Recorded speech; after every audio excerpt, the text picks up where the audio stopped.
ऐसे क्वेश्चंस को बनाने में सोच रहे हो, टाइम ले रहे हो? बिल्कुल भी नहीं लेना, सेकंड्स में ऐसे क्वेश्चन का आंसर आता है।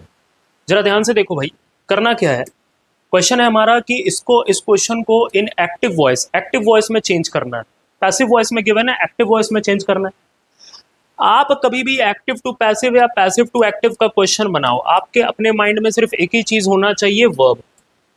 आप सिर्फ वर्ब को टारगेट करो, सेकंड्स में आंसर आपके हाथ में होगा। ऐसे क्वेश्चन में टाइम देना ही नहीं है भाई।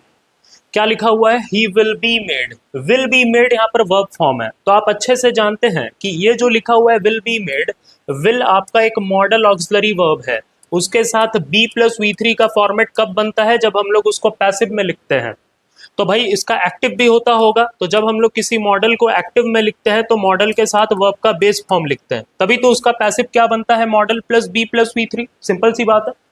किसी मॉडल का एक्टिव होता है मॉडल प्लस वर्ब का बेस फॉर्म, उसका पैसिव क्या होता है? Modal plus be plus V3। Same modal repeat होगा। बस आप इसको माइंड पे रखो, ये क्वेश्चन का आंसर आपके हाथ में आ जाएगा चुटकियों में। जरा देखो आपको क्या चाहिए, आपको एक्टिव में जाना है तो मॉडल के साथ वर्ब का बेस फॉर्म चाहिए, तो विल के साथ आपको क्या चाहिए? मतलब विल के साथ मेन वर्ब का बेस फॉर्म, मतलब आपको विल मेक चाहिए। जहां पर विल मेक होगा वही आपका आंसर होगा। विल बी मेकिंग कट गया, विल मेक ये आंसर हो सकता है। शैल बी मेड गलत हो गया, विल बी मेड गलत हो गया, आंसर आ गया क्वेश्चन नंबर 2। तो इस तरीके से आप इस क्वेश्चन को टैकल करेंगे, सेकंड्स में आंसर आपके हाथ में होगा। आप भी कर सकते हैं, बस वर्ब के फॉर्म्स पे ध्यान दीजिए। ठीक है।